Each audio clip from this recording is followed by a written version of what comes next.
Hello and welcome to the Pirates Fan Forum here on DK Pittsburgh Sports Podcast Network. I'm your host, Gary Morgan. With me as always is my good friend Jim Stam. How you doing, brother? You're all tired from babysitting a little bit? Yeah, we've had a couple busy days here, and I am riding solo with Ben, and the house hasn't burned down yet, so he's got his little iPad downstairs, and I told him that'll be down soon, so we're good. We got some free time. You start getting to where we are on the calendar, and Christmas starts creeping up on you. Like, I just looked at Megan the other day. We were sitting there enjoying a nice evening. I look over at her and I go, babe, you know what? We better start Christmas shopping soon. Right. I mean, I got a couple little trinkets that I picked up here and there, but man, I'm in some trouble. So definitely got to get out there. Yeah, I was just going to tell you too. Like, I just had a horrifying thought. I've just left my son downstairs with wrapped presents under the tree. Let's hope he behaves himself. It'll be fine, man. If he opens them, just tell him he's Orthodox now or something. There you go. You're on a different calendar from now on, son.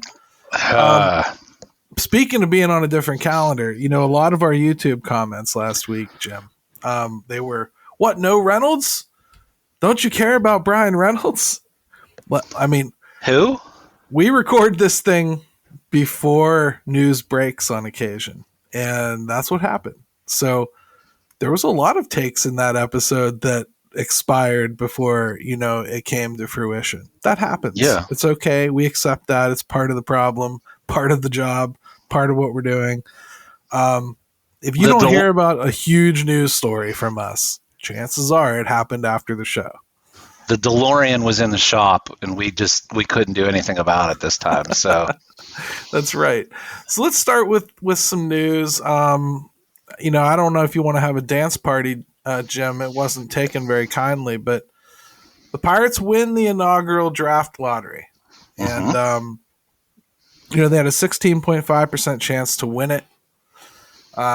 They finished in third position. The Reds, even though they had the same exact record as the Pirates, finished in fourth technically, and they fell all the way out of the top six. They fell to 7.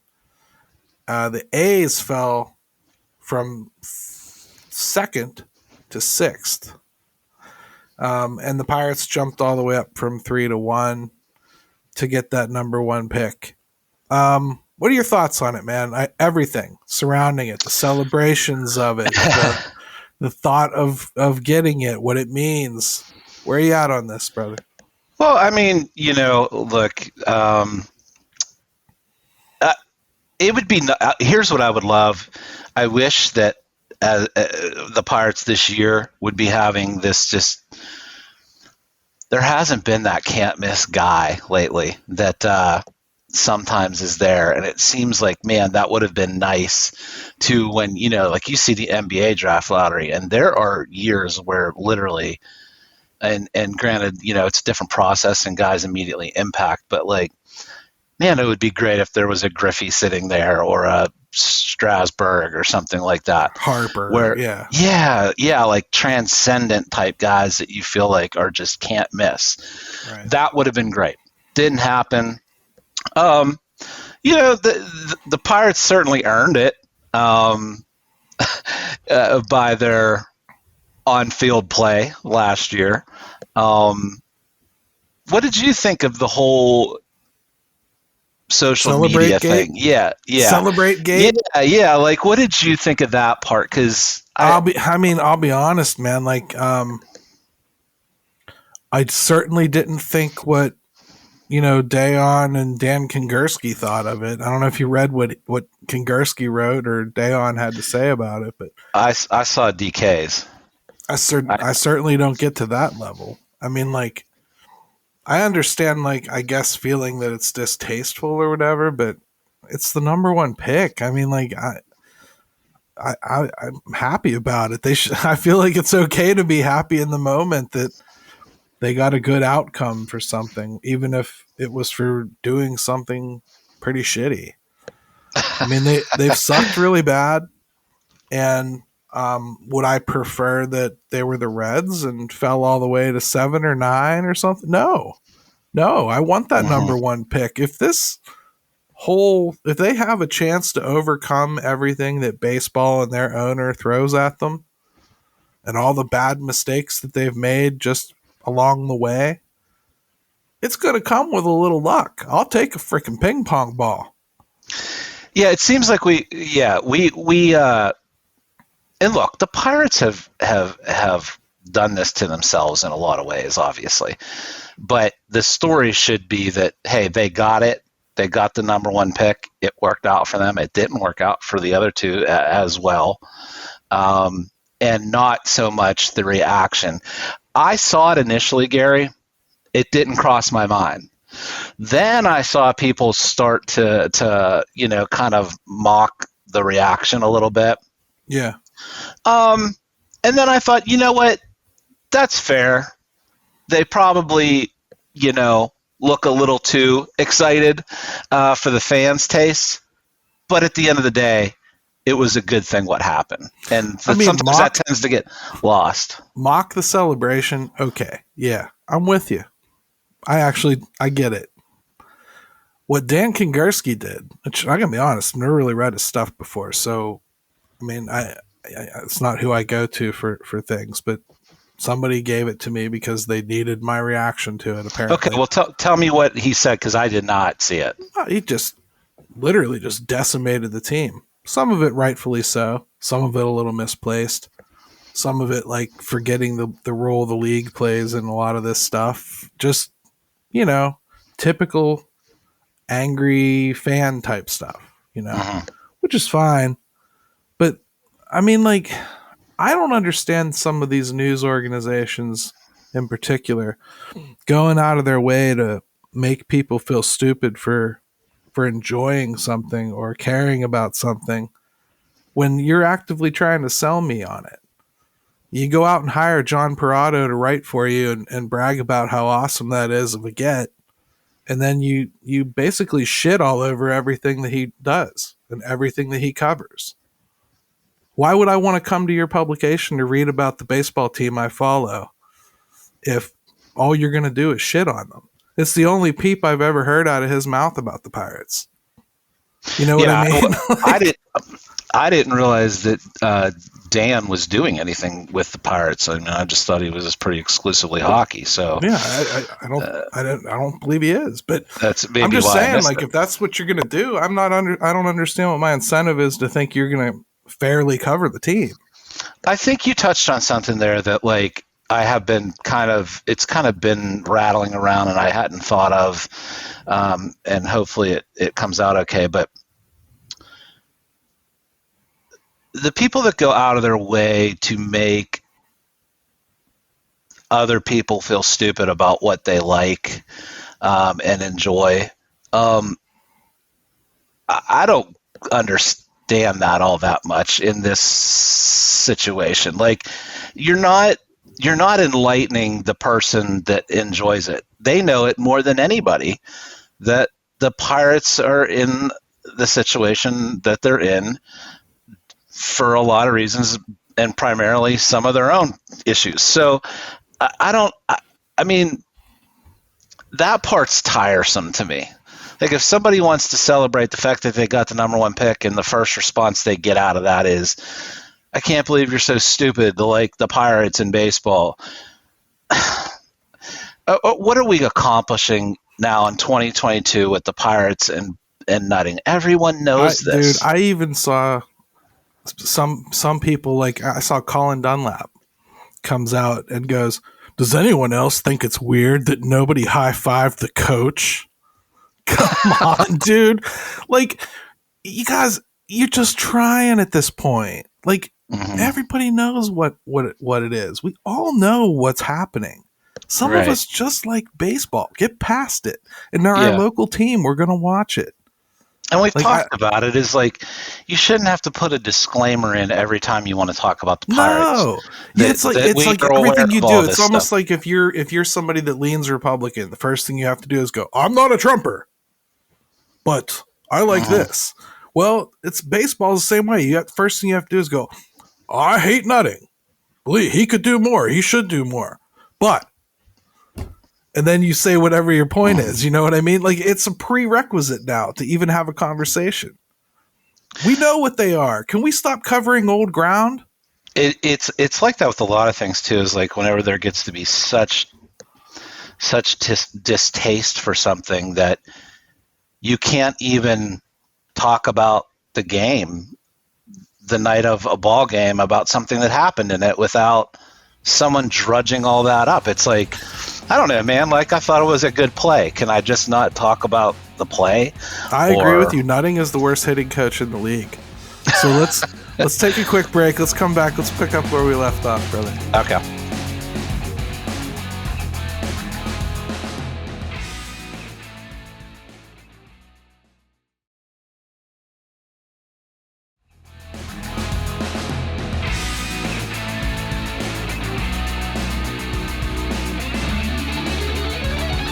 All right, welcome back to the Pirates Fan Forum here on DK Pittsburgh Sports Podcast Network. Jim and Gary with you. We got a little derailed in that first segment, but I'm really glad we did. I liked where it went. It was a good conversation, Jim. So let's talk about what pissed everybody off in the first place, really, because I think the offseason did start out rather positive before Brian Reynolds and his agent derailed it. For those of you that wanted us to talk about it last week, well, we didn't. It didn't come out before we recorded, and this week we have, I think, the benefit of perspective, really. We've had a little bit of time to think. I've had a little bit of time to talk to people and learn more and read more and heard what other people had to say and, digested everything, Jim, and here's where I land, man. This is really about when Brian Reynolds becomes a free agent. It's about when the Pirates see him becoming a free agent, and it's about Brian Reynolds seeing that as a little bit older than he'd like to be and or a little younger than he'd like to be. A lot more than money. I think term really, really sets this thing up. I know you have some takes on that, and we will get to it. But before we do, I'm just going to throw it out there. I think he does not get traded. I think the Pirates are deadly serious about him playing out his arbitration years, at least for now. Part What of do you me, think? says, and this is before everything broke, obviously, and I had said this, that I did think that they would try. I thought maybe they would start to look at moving him. Then this broke. Then I really swung that way. The problem with this is, Gary, and we saw this the last time with the Garrett Cole situation, was when you're going out, when you're in the position where you're trying to get better and competitive right now, how do you line up enough to get back at the time you're hoping to start being good? It's a hard, there's only so many teams out there that you can go to anyway. Let's even say it's half the league. Then you have to narrow it down even further because you have to get pieces back that aren't young. Like you need major league ready help. It's got to be super close. So that makes it even more difficult. And then you start having PTSD over the Colin Morans and the Joe Musgroves of the world. And that's what got them in that situation. Now, different regime. Hopefully they wouldn't be that focused on that part of it. But it certainly narrows down the field. I think what you said is very important. I think Ben Cherington came out and publicly said they wanted to improve in 2023 before this Reynolds news broke. Now, if he's to be believed, he kind of knew that was coming. So my guess is he factored it in, didn't care. I mean, the Pirates are going to do what the Pirates are going to do. But once you've come out and said you want to try to improve in 2023, we haven't discussed actually. We haven't done a show since. We should discuss. You're not going to win this deal. How do you get better? How do you not. get better in the short term? You cannot. You can't. Now, you can do really well and get great prospects and be better one day, but you will not be better now. And It's in the funny meantime, everything you've built dies on the vine waiting for it. Right. You can't afford to move him right now. It's funny. There's a lot of bad timing on both sides of this, if you think about it. Reynolds is looking at a lot of things down the road. He's seeing these deals these guys are getting right now that are 30, 31, 32 years old. He's not stupid. You know, he doesn't want to miss time all that and then sit there and be a free agent when he's 34. The best way I could really put it is people don't realize what a saint Andrew McCutchen was. He signed here, and he signed a contract that set him up for entering free agency at an advanced age. And he did that because he wanted to be a Pirate that bad. That's how much he loved it here. And he wanted to finish what he started, I think, too. He wanted to finish what he started, absolutely. So he signed here for a modest extension, and he played most of it out. Pirates picked up their option year and dealt him to San Francisco, and that's how it ended. But he signed an extension that set him up for losing money. Think about it. If he had left here 2 years earlier, had just finished out his arbitration years as a Pittsburgh Pirate, had just gone out on a free agent market 2 years earlier, coming off an MVP season, mega deal. He would have gotten a mega deal. 9 years of, whatever was the biggest back then. Right. Which is incredible how much it's grown in just that short period of time. But he would have gotten a huge deal. Instead of that, Andrew McCutchen is finishing his career as a journeyman, bouncing from team to team for stints of a year or two here and there, getting traded at deadlines, chasing numbers to try to get to milestones like 300 home runs and you know what I mean? 2,000 hits. Yeah. He's got a lot of them coming up. All great stuff. But Andrew McCutchen's career turned into that because he signed that extension with the Pittsburgh Pirates. That's the truth. And Brian Reynolds maybe sees that future for himself. He's right in that same age. He would be 31 when he hits the free agent market. And if he signs an extension that buys out 2 years of his free agency, think about it. What's a 33-year-old going to get on the market? A 2 or 3 year deal? Tops? Yeah, if he was playing really, really, if he was still absolutely elite, he could probably squeeze another year or two out of somebody. But I don't think he wants to risk that. I don't think he wants to bounce around. Obviously, he wants the security now. And if you're the Pirates, you hope that Jack Sawinski turns out, and you hope Travis Swaggerty looks good at some point, and you hope that Kanan Smith-Njigba comes along, and you hope that Matt Gorski is real, and you hope that Matt Frazier bounced back from a bad season, and you hope that so many of these outfielders develop that in a year or two you can go, okay, Brian, we're ready, and move them. And now then you can get the kind of prospects you want. Now the risk is part of the value of what Brian Reynolds brings contractually right now is those 3 years of control. So obviously, the more time passes, the less valuable that gets. How much? I don't know. We can debate that on another show down the road if he's still here. But that leads me into another point that I really think that people, was this an overwhelming response on Twitter? No.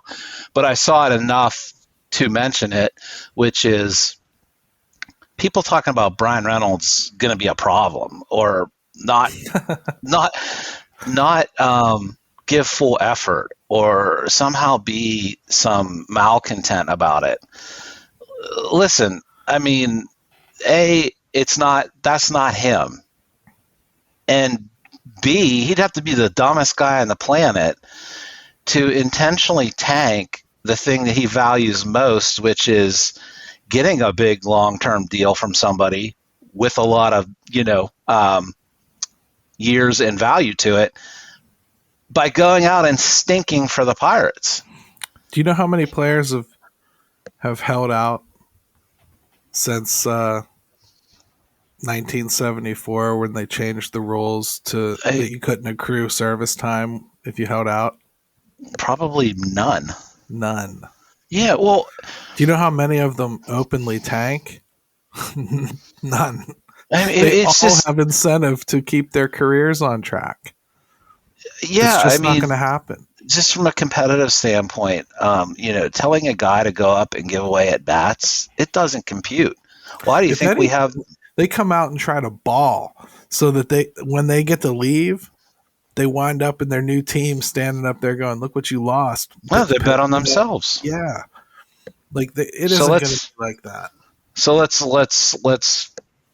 put that one to bed right there.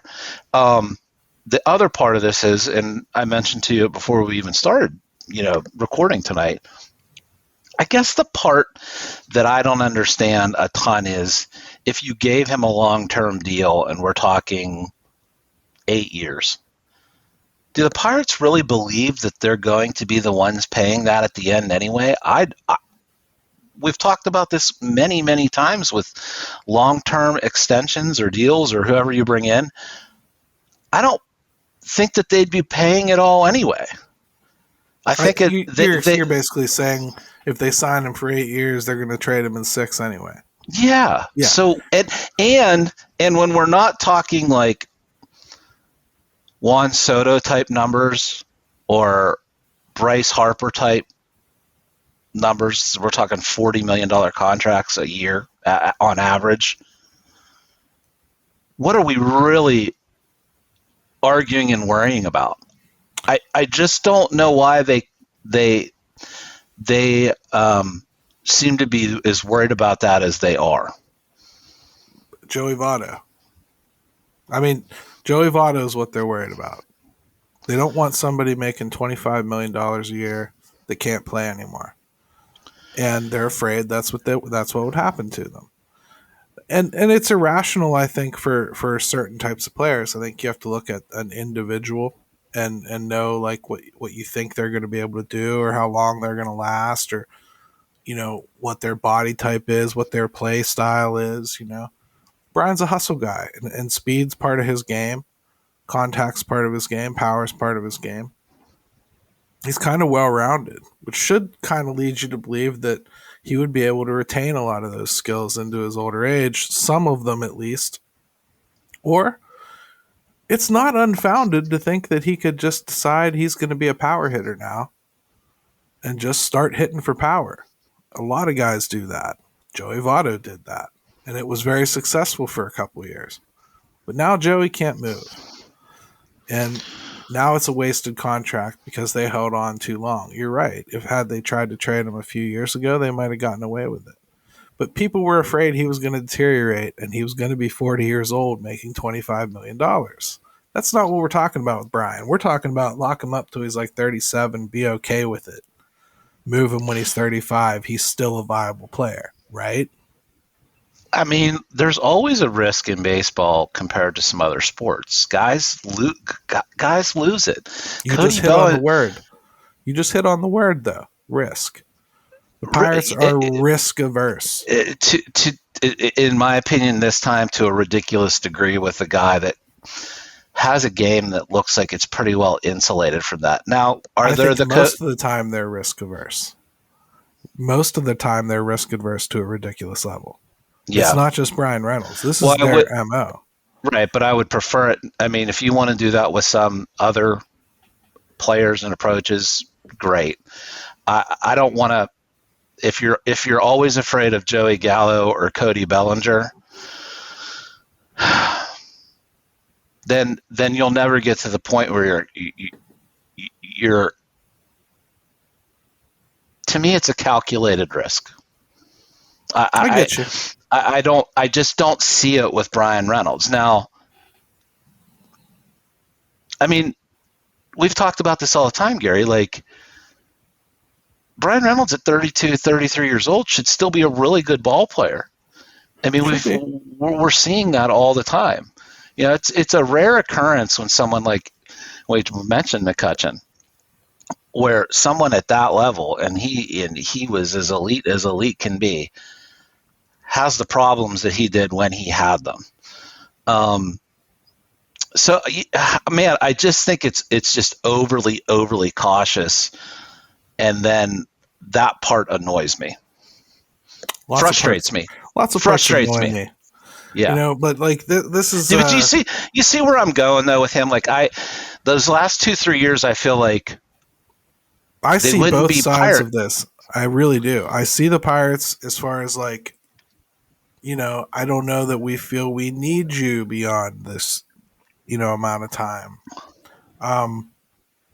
But I also see why Brian would rather enter free agency when I mean, like, if I'm Reynolds, to be blunt, and I really don't want to be a Pirate, that's the conversation I'm having. I just want to be done when I just want to play out my arbitration years and be done.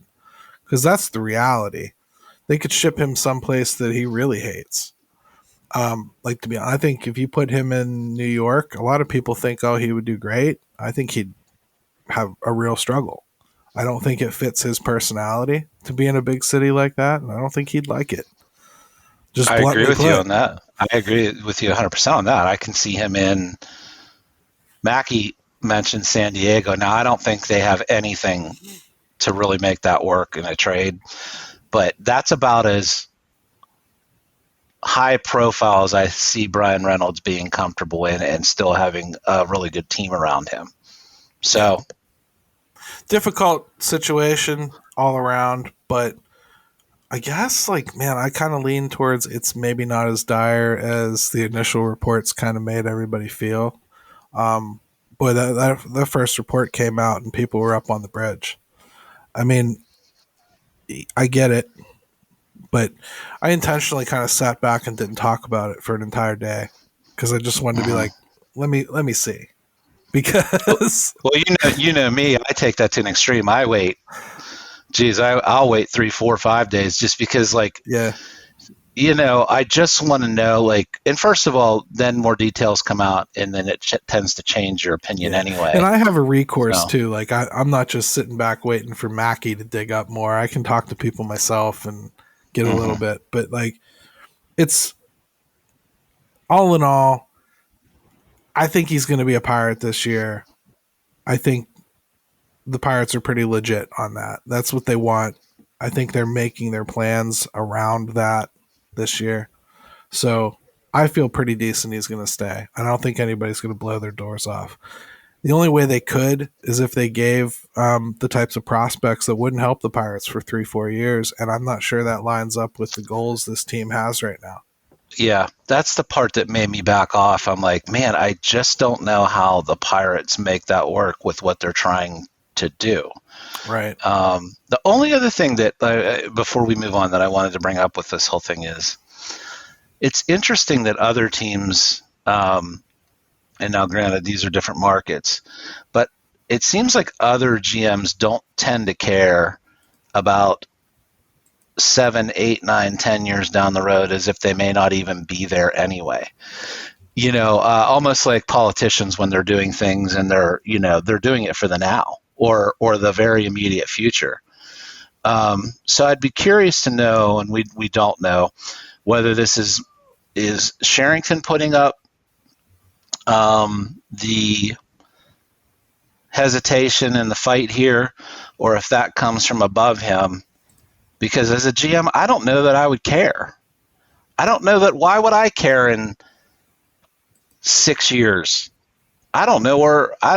You know what? Do you see the point I'm trying to get to? Is I just don't know why I would care as a GM about some of that stuff. So does that mean it comes from higher? I don't. I mean, I would think that would be unlikely. I'll say that's unlikely because I think that the only reason Brian has a valid contract this year is because Nutting made it happen. And I don't think that was just to shut fans up. I think it's because he legitimately wants Brian locked up. Now, I will also say, if that's true, it's Bob Nutting's team.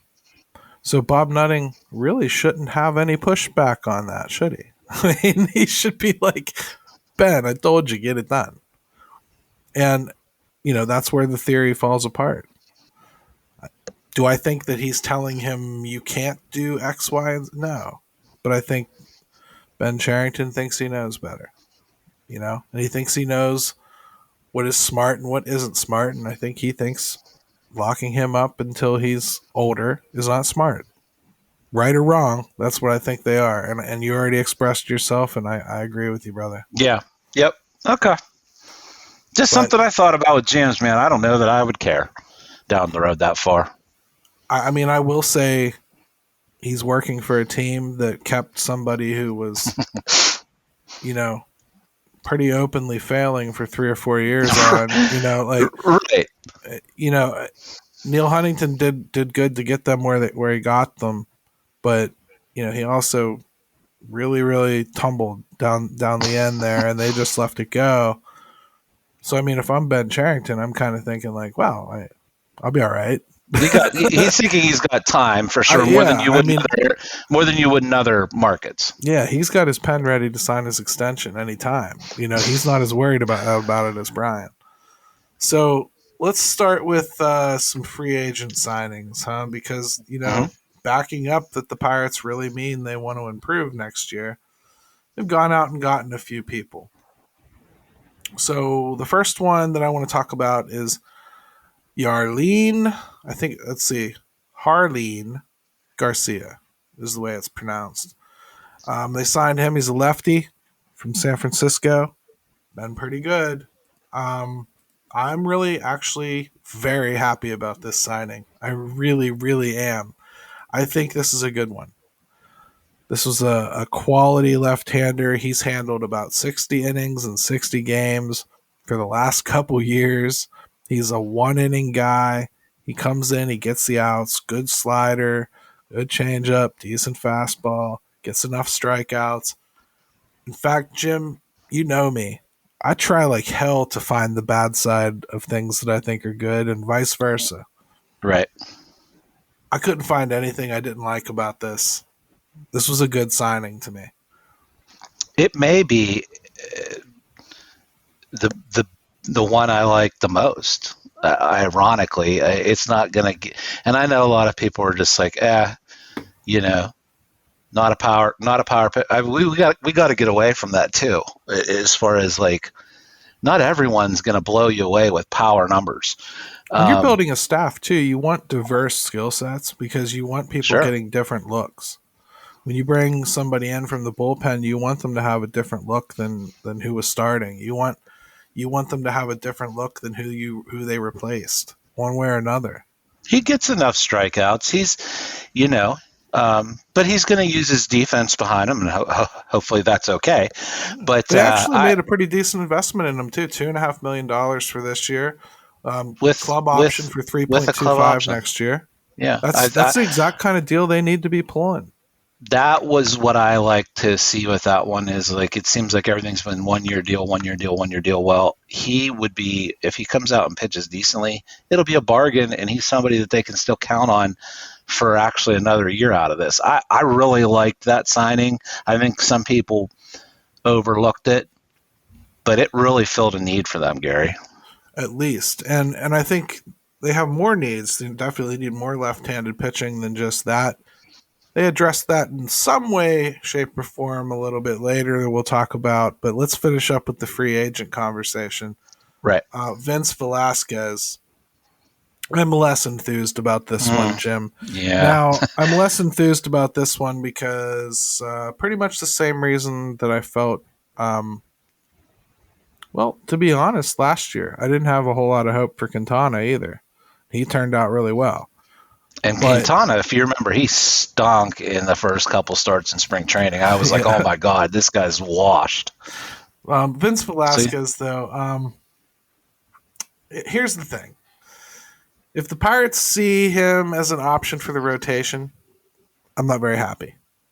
If they see him as a signing for the bullpen, even if it's like a long man or swing man, spot start type thing, I'm still not excited, but I at least can get behind it. It's a worthy attempt. I mean, we complained constantly last year about all the waiver wire pickups to fill out the pitching staff. I hardly feel like I can complain when they go out and sign major league pitchers. That said, I'm a complaining. Just not that happy with this one, man. I don't see it. Sight should have been a little higher, I thought.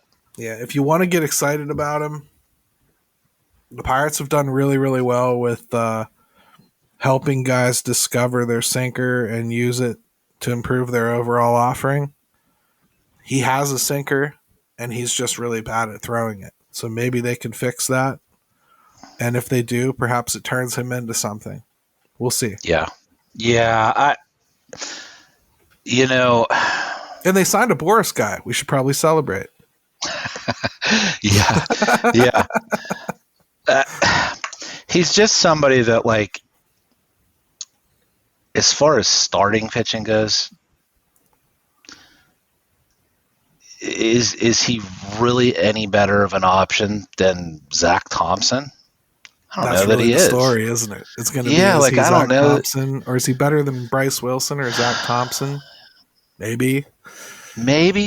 I just, like, I would have preferred, hey, if you're intent on, and I'm worried that they're actually thinking of him as a starter. That concerns me because I look at the bullpen and I'm like, what does he really accomplish there? So that it worries me a little bit. I was disappointed with that one. I would have rather put that money towards someone else. Yeah, not a huge fan. That said, again, I'm certainly not always right. I wasn't a fan of the Quintana signing either, and that certainly worked out. Again, and he credits Oscar Marin, 30. And he credits Oscar Marin for turning him around. So I'm truthfully, I'm open to this guy shocking me. I just on the surface, and it's no big loss. It's no big loss if it doesn't work out either. But it depends on how you look at big loss because they paid him, and what I mean by that is they actually paid him real money. They don't do that to people that they're just going to stick in the bullpen or cut. $3.15 million is more than they paid Quintana or Anderson. That's why I feel like they're probably thinking of him as a starting option, and that stinks, to be honest, because they also won't cut $3.15 million, even if they should. No, they're not. They wouldn't do that.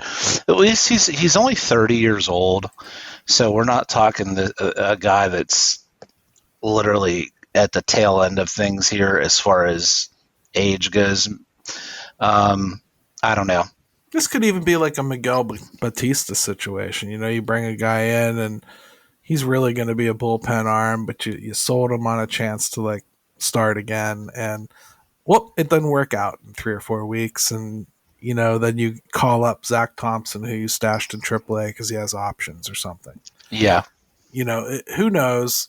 This may end up working out. Again, they may end up helping him. And then you're like, wow, genius move signing Velasquez. So I'll tell you what, I'm not going to be as strong about it as I was with Quintana. I all but laughed him off last year.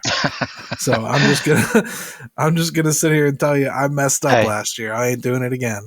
Yeah. Yeah, and you never know. We'll see in spring training how he looks, and then maybe that's what they're waiting to see where he fits. Yeah, man. Hey, let's take a break now, and when we come back, let's talk a little Roll 5. Oh, let's do it.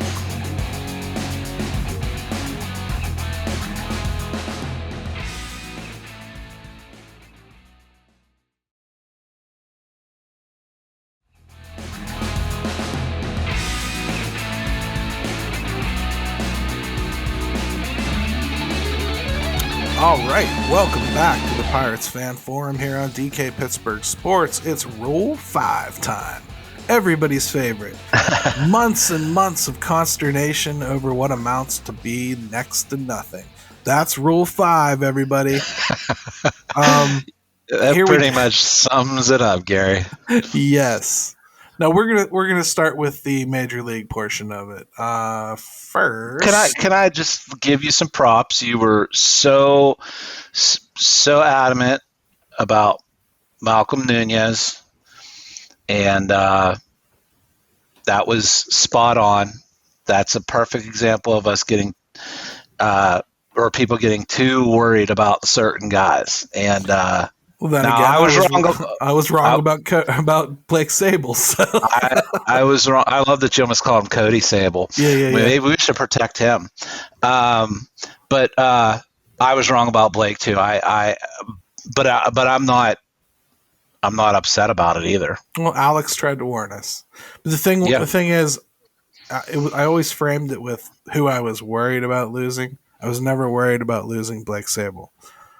I know that he grew on a lot of people last year, but I just think he's got utility man written all over him and really average bat written all over him to me. I don't think there's anything transformative there. I find it hard to believe he'll stick all year on the San Francisco Giants, where he was dealt immediately by the Cincinnati Reds who picked him up. It just happened to the Pirates a couple years ago. That's how we got Luis Oviedo from the Mets. Yeah, it's weird how teams jump on that. Well, it's not even like San Francisco is like, oh, they got him, let's trade. They work that stuff out in advance. Like, you guys are going to take this guy for us because you pick so high, and then we'll trade and give you this. And that's all there is to it. A lot of teams do that stuff. So I get it. The Pirates wanted two Rule 5 drafts the year they got Luis Oviedo, and they worked that out with the Mets to make sure they did, basically. So it's just something that a gamesmanship thing that these teams play. Anyways, they lose Blake Sable, and again, you don't really want to lose anybody, but it's kind of the best outcome, really. You didn't lose like Cody Bolton or Gorski or Tanaj Thomas. Even you get to keep that flamethrower project in your system. Or Nunez, to be quite honest with you. Yeah, I would have been. You don't want to lose Nunez, right? No.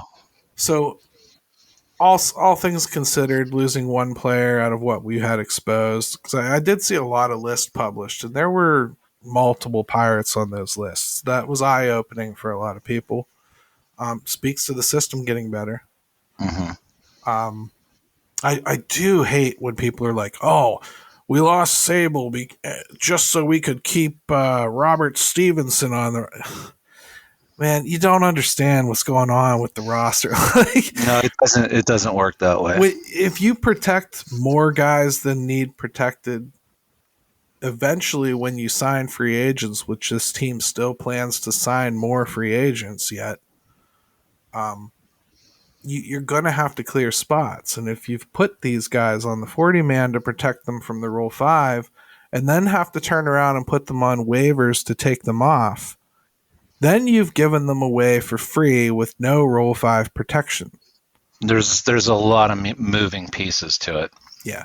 It's you have to be, you're playing chess, not checkers. Okay. Hopefully. Yeah. So we'll get into that later, where they were probably playing checkers where they needed to be playing chess when we get into the second portion of the Rule 5 draft. But we'll start with the major league portion for now. And that was the big loss. Now the pickup is Jose Hernandez, big lefty. Jim, it's exactly what I wanted, a left-handed pitcher. I wanted them to take one of them. I wanted Eric Miller, but I like this one quite a bit. Jose Hernandez, he can hit 100 on the gun. Big kid, big arm. And again, low-risk shot.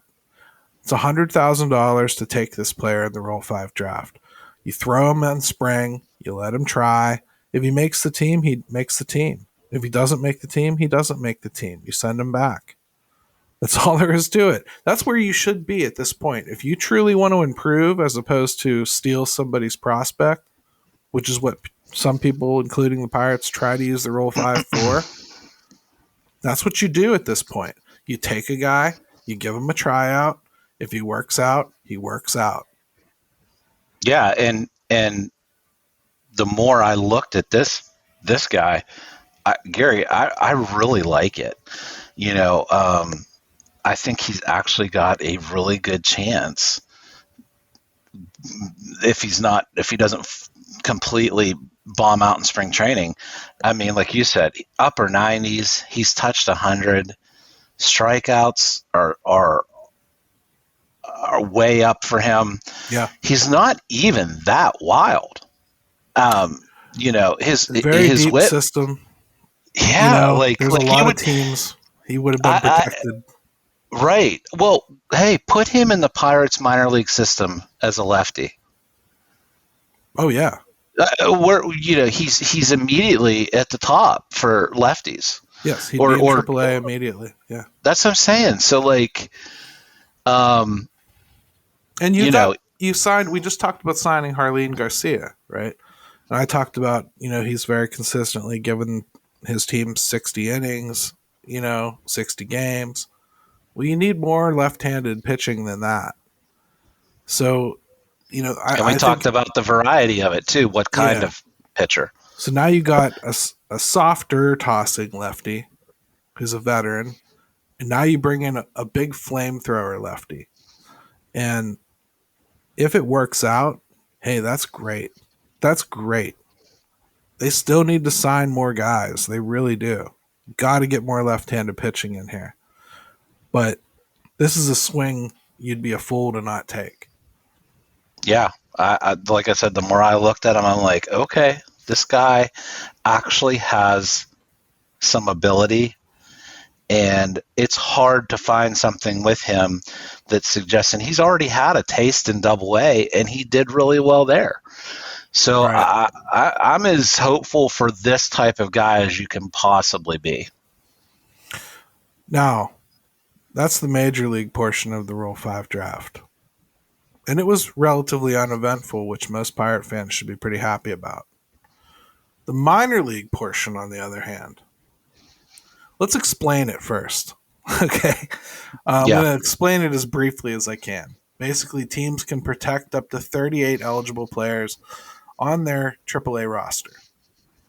The Pirates opted not to use all of those spots because they're anticipating signing minor league free agents and ROIs and whatnot. Or not ROIs, invitees, non-roster invitees, NRIs, to spring training and whatnot. And they need to place players who clear waivers on that roster, so they left some of them open. They lost 11 players in the minor league portion of the Rule 5 draft, by far the most of any team. I would read them all. I don't think most of you will know any of their names, so I'm only going to hit the highlights here, just names that you might recognize. Jared Olive is probably the one you know the most. Not a huge deal, really. I don't see where he was going to play. Joe Jocks, left-handed pitcher that I personally thought could have made it into the Pirates bullpen this year, so not super stoked about losing him. Trey Magoo coming back off of Tommy John surgery. Was interested to see how he did. Emmanuel Meja, right-handed pitcher, pretty decent, lower-level guy. And that's about all you're going to recognize. Wilkin Ramos is somebody I was interested in personally. And Joelvis de Rosario is another young pitcher that I think is pretty strong. That said, most of these guys aren't going to matter. The minor league system needed purged a little bit. If this didn't happen, there was going to be a big cut day coming anyway. I was just going to say, like, there was going to be some of these names anyway. The difference is, though, if you're the Pirates, don't you want to control who gets cut as opposed to who gets taken? I think they could have done a better job here. There's a few names on here that I think I probably would have tried to protect if I were them. Joe Jock's probably the top of that list. But I'm not going to split hairs. I don't think a single one of these is going to matter. I mean, well, history tells you that that's almost always the case. Now, I mean, we'll see. But the two things I guess that jumped out at me is it did sound to me like maybe Sherrington was a little surprised that so many were taken. He said they were going to review their practices because, it may not be great that happened. And I mean, I'm glad to hear him admit that. It's kind of some rare transparency from him, to admit that maybe they dropped the ball here a little bit. Again, I don't think it's a huge deal, but it's certainly not something you want to control. Anytime that many have got, and anytime that many guys get taken, I mean, you probably should just take a look at it again. So, I mean, that was the first thing. But the second thing that jumps out at me is, and I think this is something that, it's actually complimentary, is, hey, if you've got that many guys getting taken and selected and kind of poached, I mean, that speaks to the better shape that your minor league system is in. That there's some risk or that you're for that. slow walking guys. I mean, there's a little bit of that involved too, where maybe you're being a little slow with some of these guys. Yeah. So, I think it's much ado about nothing. But we'll see. Yeah. So who did they pick up? I'm not going to pretend that I've studied these guys, because if I don't think it matters when other teams pick ours, I'm not going to sit here and tell you that it matters who we picked. These are not the guys you sit there and lose your mind about that they just got some diamond in the rough. If you manage to get something out of this, congratulations. And that's pretty awesome. Wei Chin Hyung from the Giants is a right fielder. And another outfielder, Josh Palacios, they picked up from the Nationals.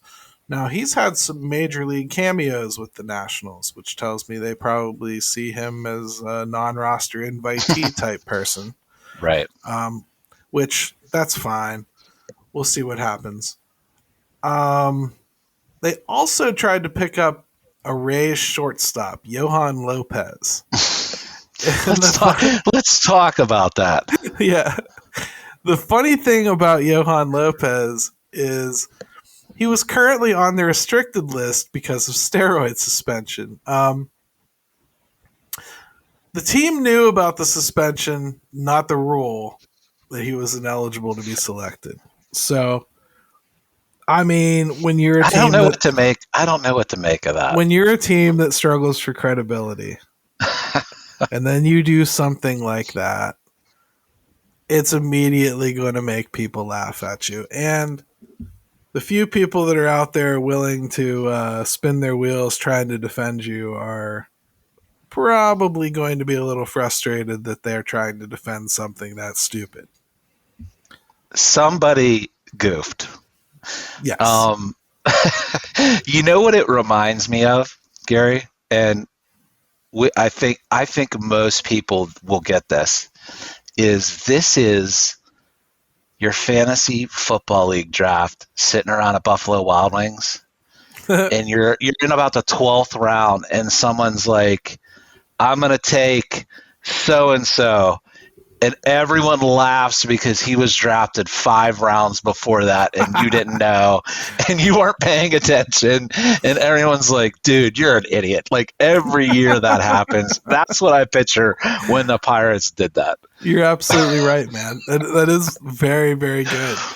I mean, I don't know what to make of that. It shouldn't happen. I can say that. It shouldn't happen, but it did. So and then part of me also wonders is like, man, is there just 1.2 billion rules out there, and I thought you were going to say, were there like 1.2 billion Lopez's in people's lower minor league system? Because it was John Smith. There very well could be, right? Yeah. Yeah. And so, like, I laugh at it, but I'm like, I don't know, man. Like, maybe, I don't know. I had never heard that happening before, but things are covered now more than ever. I don't know. I'll be honest. This is the first time that I can remember the minor league portion of the Rule 5 draft being covered and talked about. Like, yeah. Most of the time it's a lot like the international draft. You don't really hear about it until, the list comes out, and right. And, I pictured John Drecker, like, with a pair of binoculars, like, sitting at some Dominican tiki bar, like, staring over at this podium, like, writing down names and stuff. I don't even know who he has as contacts, but that dude is the one on top of all that stuff. So shout out to him. Maybe, listen, I saw Travis Williams in that video. Maybe what happened, Gary, is Travis showed up. No one knows who he is, maybe even there. And they're like, let Travis make a pick. Let's see what happens. Let's see what he does. And so he gets in there and he sits down and they're like, Travis, buddy, you're on the clock. You got this one. Yeah. And then, like Ben was like, Travis, this shit isn't going to be all on me. Make a pick. And he's pouring his glasses fogged up, and he's sweat just pouring down his face. He's like, no. Then Travis drafted a kicker in the second round, and everyone he laughed gets confused at him. And just screams out Josh Archibald. And then it is what it is, man. All in all, though, active winter meetings, and the Pirates participated in the free agent aspect of it a little bit. But when, millions and millions and millions of dollars were tendered towards people, and the Pirates come away with, $5 million worth of investment, you're not going to get excited about it. You're just not. They're not done. I will say that they're definitely signing more people. We heard from Mackey there's interest in Tucker Barnhart. That'd be a good signing for them. I don't know what that means to the whole Roberto Perez situation, or maybe they think they can get Tucker Barnhart for the same price and the same effective and not worry about him getting hurt as much. Falling apart, yeah. So I like that. To be honest, I'd be fine with that. Yeah, he had a really bad offensive year last year. There's no getting around that. He also decided all of a sudden to become a switch hitter again last year. Yeah, so younger, more durable, obviously. Perez, we'll see what happens with that. I will say that part of the thing that I mentioned, that my concern was that some of these deals were going to get a little stupid, and some of them have. I was shocked to see what Tyone got. Good for him, by the way. That guy's been through a ton, and he got a huge deal with the Cubs. So I hate that we'll have to see him, but I hate that ballpark for him. But hey, for him, I would have taken the deal too. I'm saying for him though, I hate that ballpark. I think he's gonna pay for it. You know what? As much as that guy's been through,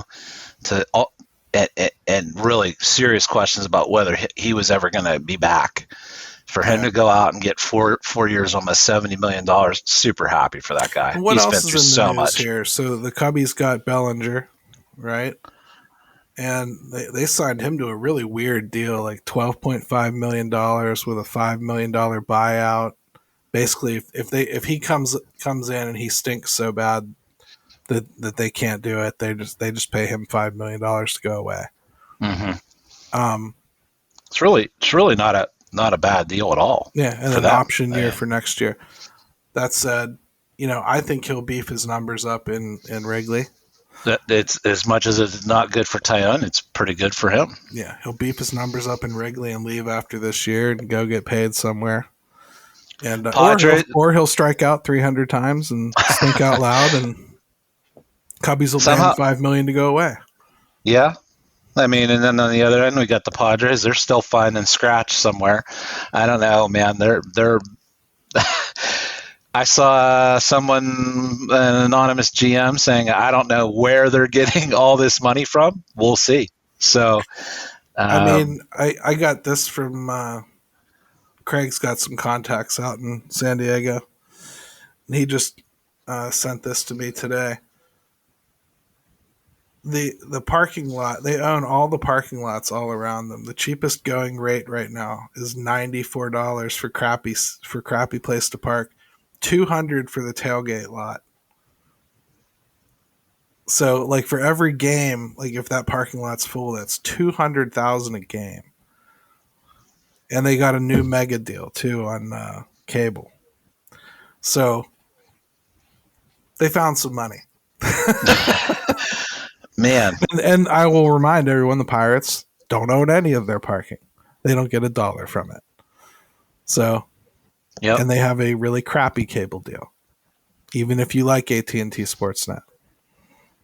So it is what it is, man. The league is not a even playing field, but you still can play the game better than they do. So, and we get, and I mean, hey, look, Judge ended up staying. After that weird like Heyman thing, I guess he kind of broke the story that he was going to San Francisco, and then Judge's camp was like, whoa, no, hold up. And then he went back and got the deal done with the Yankees. So, I mean, that's how I always thought it would end. So there you go. Yeah, I slanted San Fran, but the Yankees decided they just couldn't and weren't going to lose him. Philly's got Trey Turner till he's dead. Yeah, Phillies are loading up, man. So, yeah, he'll be, 41 at the time of that deal expiring, I think? Yeah. 40, 41. Yeah, but if he was the Pirates, they would trade him when he's 39. That's what you're saying. Hey, Turner's a different case, though. And actually, this is cool to bring this full circle, and then we'll wrap up the show. But like we talk about, like Brian Reynolds, we're not worried about him all that much. Well, Trey Turner's a different animal. He's a speed guy, a speed player. When that speed does start to fade, and it will. I mean, even Sidney Crosby's not as fast as he used to be, although the league wishes he was. It's at some point that catches up with you, and then he's got to reinvent his game. He's all about defense and speed, and using that speed to just torture defenses. He pushes the envelope constantly on the base paths. He's a terror. I like the signing for them. I think that fills a huge need for them. But yeah, by the end of it, he's not going to be Trey Turner. So no, I mean, you could even make a case with him at 30, at 35, 36. I mean, are you getting the same guy? Probably not. But they could eat it. That's the difference. Yep. And there's the rub. It is. So, hey, we finally were able to get a clip of our boy Ben again to end the show properly. And that's really what we should do. So, hey, from Pirates Fan Forum, Gary, Jim. Talk to you later, everybody. Ben, take it away, brother.